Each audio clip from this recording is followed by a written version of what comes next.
Hi, this is a video for home buyers, especially first-time home buyers who may not have gone through the process before. This is a general kind of overview of what's involved, some of the things that you're going to need to do to get your finances in order and make sure that you have a smooth transaction. My name is John Peña. I'm a real estate agent with eXp, and the first thing that you're going to need to do is you're going to need to approach a lender and get a pre-approval. Now, of course, if you're paying with cash, then none of this really matters because cash is king and you're not going to need to do much of these steps. But for the rest of us, most of us have saved up a little bit of money for a down payment, which we're going to talk about in a second. And then we finance the rest with a lender, whether that's your local bank that you're already doing business with, a credit union, an online lender. There are a lot of options out there. But the first thing you're going to need to do, and you can shop around for this, is you're going to go and talk to different lenders. And the goal at this point is to get pre-approved. So there are two things that can happen here. When you're serious about buying a home, you can go to a lender and you can get what's called a pre-qualification letter.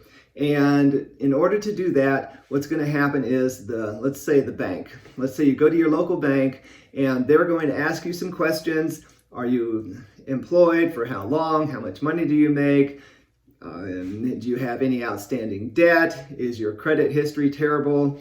And with that information, more or less, they're going to be able to say, okay, we feel comfortable giving you a pre-qualification letter, which says essentially that as of right now, we haven't looked into this person in depth, but as of right now, it looks like this person would be eligible for a loan, perhaps in this amount. Now, that's great, but it's not as good as a pre-approval letter. A pre-approval letter requires a bit more on your part. You have to supply the lender with more documents. They're going to pull your credit history. They're going to pull your credit score. So they're going to want to actually see your pay stubs. They're going to want to look at your taxes from the last couple of years. They're going to do a much more thorough investigation of your financial affairs, your financial status, and then once they've completed that, and this will take a little bit of time on their part, but once they've completed that, if all goes well, they'll give you a pre-approval letter, which holds a lot more weight. And it says, we are confident that this individual or couple will qualify for X amount, and we will, vouch for their financial readiness to purchase a home.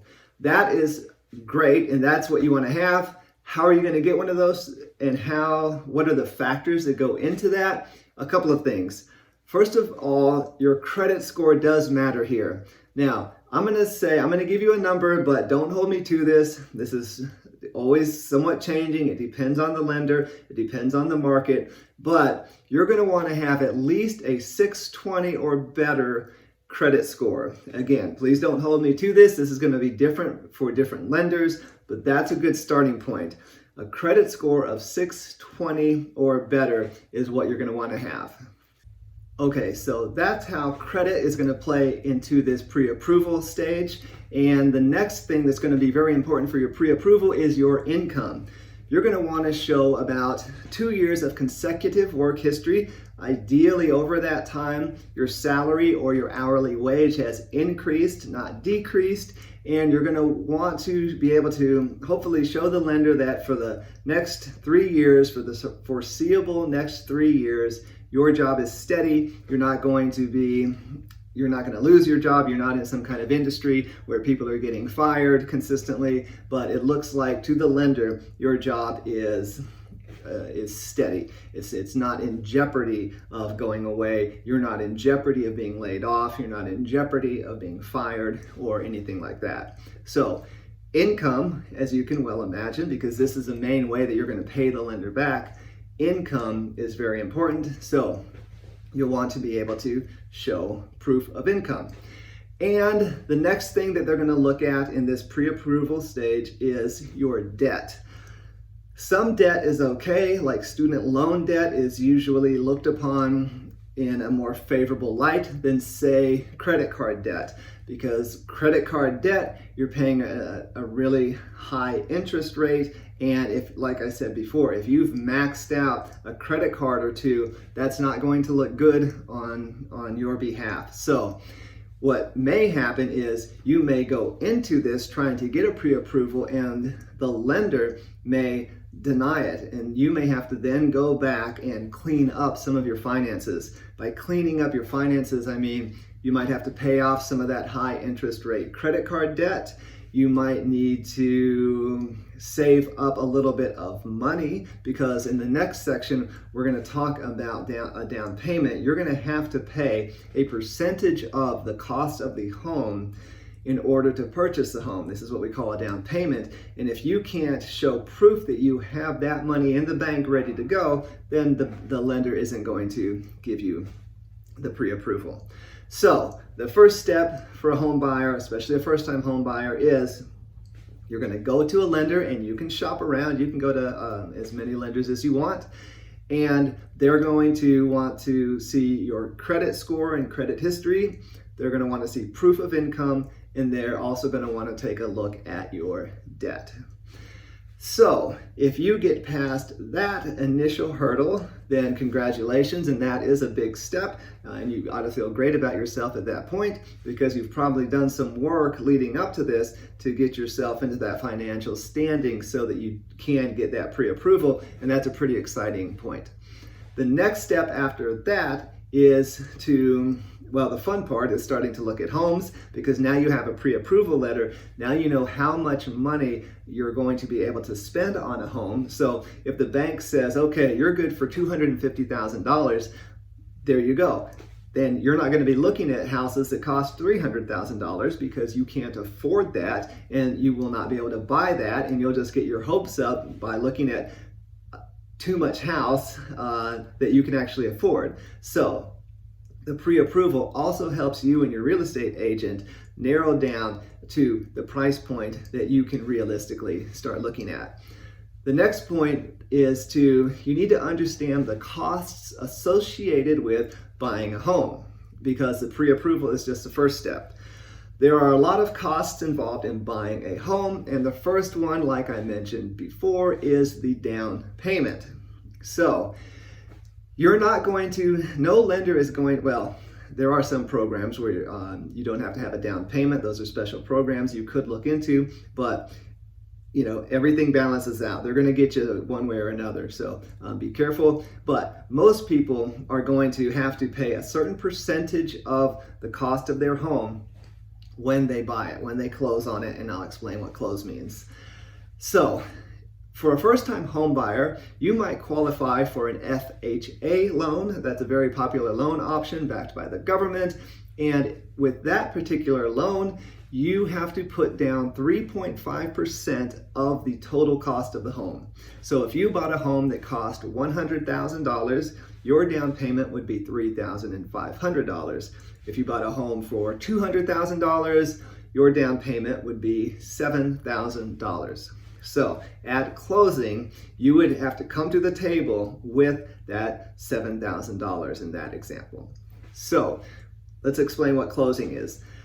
When you find a home and you put an offer on the home and the seller accepts your offer, you have what is called an executed contract. So that means that you and the seller, you're the buyer, you and the seller have an executed contract, and if all things go well, in 30 to 60 days, you're going to close on the home.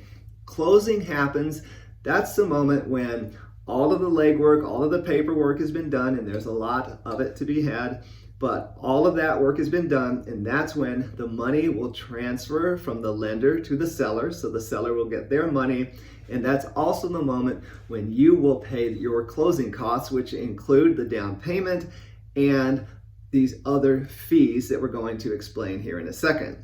That's also the moment where all the documents get signed, and essentially you're given the keys to your brand new home, and title transfers from the seller to the buyer, and now you are the official homeowner. So that's a pretty awesome moment.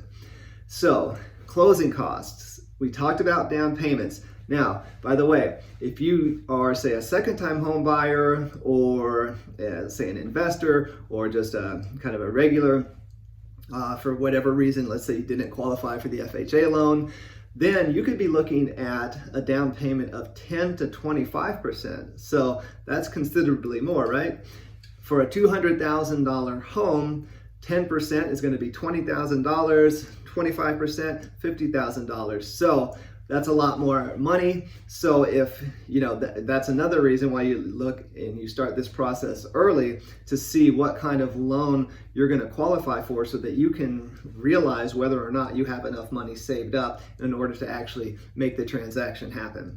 So down payment, that's a big one. And then the next thing is, like I said, are closing costs. These are fees by mostly third parties. So the lender isn't going to, yes, they're making money off of you because you're going to pay interest on this money that they lend you. So you're going to pay, if a lender gives you $100,000 and you agree to finance that over 30 years, you're going to end up paying a lot more than $100,000 because you're going to pay interest. And that interest is going to accumulate upwards of $300,000, $400,000 when it's all added together. So if you never sell that home, you pay off that loan in 30 years, you will be paying significantly more than $100,000. That stinks, but that's the reality of, basically a bank agreeing to give you $100,000, right?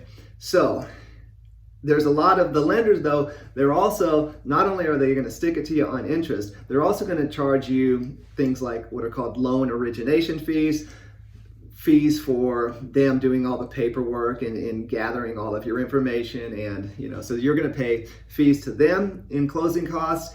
A title company is involved because a title company handles kind of the legal side of the transfer of home ownership from the seller to you, right? So there's a lot of legalese involved, lots of documents, lots of background checking. You want to make sure that when you buy the home and they give you the title to the home, or they hold it on your behalf, depending what state you're in, you want to make sure that some long lost cousin of the person who owned the home 50 years ago and was actually granted some kind of inheritance on the home isn't going to come and say, hey, wait a second, I've got this old document that says my grandma gave me this as part of my inheritance when she owned this house, and we forgot about it, but we digged it out of a safe, and now it actually turns out that this is our house and we want it back, right? The title company, they're going to research that title to make sure that those types of things don't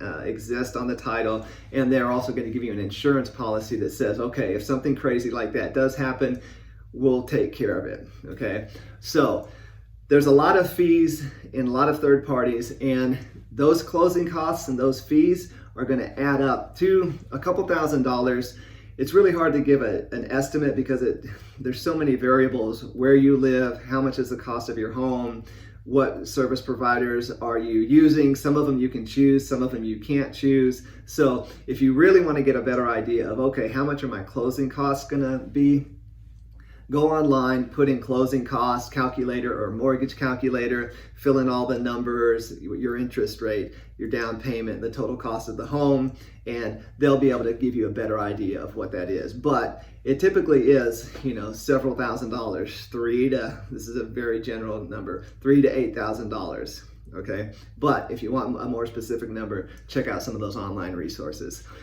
You're also going to make sure you're going to have to pay for a home insurance policy. You're going to have to get set up with escrow, which is going to hold money so that at the end of the year when you pay your property taxes, that money has already been saved up and everyone knows you're good for it, and those get paid automatically. So there's a lot of fees that go into this. So I just want you to be aware of all of that.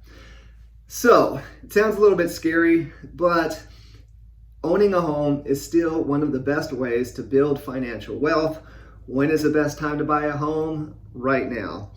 This is September of 2020, when we're in this the pandemic, and it's pretty much a seller's market. There's low inventory, listing prices are up. So why is now the best time to buy a home? Because the best time to buy a home is always basically right now, because home prices are always appreciating. They're always going up. So if somebody says, you should wait a year to buy a home, go ahead, wait a year, but homes are going to be more expensive. So that's also what makes owning a home such a great investment, is because it's a steady investment source. It is constantly, consistently appreciating, unlike, say, stocks that are maybe going up and down, or other commodities or what have you. So, little scary, but is it worth it? Absolutely. Otherwise, what are you doing? You're throwing away $15,000 to $20,000 a year in rent, right? And you could be putting that money could become equity in your home. And so when you sell a home, all that equity that you paid in on principal is getting returned to you when you sell the home. So the American dream, still alive. That's closing costs in a nutshell. Now, there are going to be some other costs involved here. If you're moving from out of state, you're going to have moving expenses, right? You're also going to have the expense of what's called earnest money. So whenever you put an offer on a home with that seller, you're going to have to put down $500 to $1,000 typically of what is called earnest money. And that basically shows the seller that, hey, I'm serious about making this transaction happen. I'm not going to just back out for some crazy reason, even though there are ways that you can back out if certain things don't happen the way you like them. But earnest money is it's gonna come back to you at closing. So it's not like you just give that money to the seller and it's gone, unless you back out in a not cool kind of way. Then you might have to forfeit that money. But so that's a little bit of money that you're going to have. You're also going to have a couple $100 ready to go to pay for a home inspection. And you definitely want to do a home inspection, because when you buy a home, you want to have a professional go in there and make sure that that home doesn't have some significant damage that's going to cost you a lot of money in the long run. Like if there was some kind of issue with the foundation, that could be a serious game changer, where you could say, oh, I didn't see this, I didn't know about this, I'm out, no thanks, right? So this is when having a real estate agent really pays off, right? So home inspections, potentially there's going to be an appraisal that you could potentially have to pay for. This is when the lender sends out somebody to look at the home to say that, okay, you're going to give this person $100,000 for this house. Okay, that seems reasonable. The house is worth $100,000, so go for it. If the appraiser comes back and says the house is only worth $75,000, then the lender's going to be like, whoa, pump the brakes. Maybe not. So there are definitely other little expenses that you're going to want to be ready to pay for. So between the down payment and your closing costs and these other fees, you definitely are going to have some money in the bank, money ready to go. Okay, so a couple of tips for people who are serious about entering into this home buying process.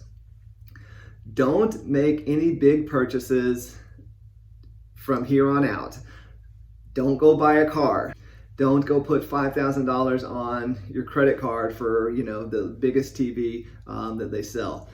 You want to be frugal during this process. You don't want to blow up your finances in any way, because the lender is going to be looking at your financial statements consistently through this process. So if they can't identify where money came from or why big chunks of money went out, they're gonna want to know what's happening. Another thing is you want to have all the money that you have saved up in the bank well before you start this pre-approval. Because if you go and let's say you borrow money from your parents and you put in $20,000 into your bank account halfway through this process, and the lender is going to see that and they're going to be like, whoa, what's happening here? And yes, you can have gifts from family, but it's better to do it before and let the bank know about it or the lender know about it before you're already well into the process and you're like 2 weeks from closing and all of a sudden this mystery money is coming into your bank account, or there's some big huge credit expenditure because you just went out and you bought a new car, right? Don't do that. Don't do either of those two things. Have your finances in order. have the money for the down payment and all your closing costs. Try to have that in your bank, whether it's in a savings account or what have you, before you start this process, and then don't do anything crazy. Also, make sure that you have all of your documents ready to go. Have your income pay stubs available, bank statements, tax records from the last couple of years. Try to have all of that information already gathered, because you're going to have to submit that frequently.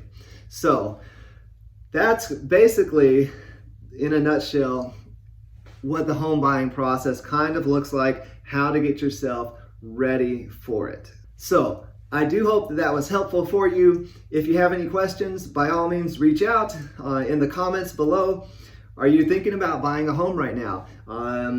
What stops you? What makes you hesitant? Or are you all in? Are you already into the process? And what hiccups or obstacles have you run into? I'd love to know what you have to say. By all means, drop them in the comments. If you are in that situation or have additional questions, I'd love to help you out with any of those answers. And again, take this with a grain of salt. We're talking September 2020. The numbers are always changing. Lenders are always tweaking the conditions that they set for people that they lend money to. So like I said, I've tried to give you a pretty good idea of what the general numbers are, but they can always change, and you can definitely get the most precise information to going to the lender and actually going through this process. They're going to give you loan disclosure documents that say, okay, this is pretty much exactly what it is you're going to have to pay, so that you can see exactly what your fees are going to be. And if you're not at that point, but you want some more specifics, go to those online mortgage calculators, closing cost calculators, and those do a pretty good job of giving you ballpark numbers, more so than what I've given you here. Thank you so much. If you find this information valuable, please consider subscribing to the channel, and we'll see you next time.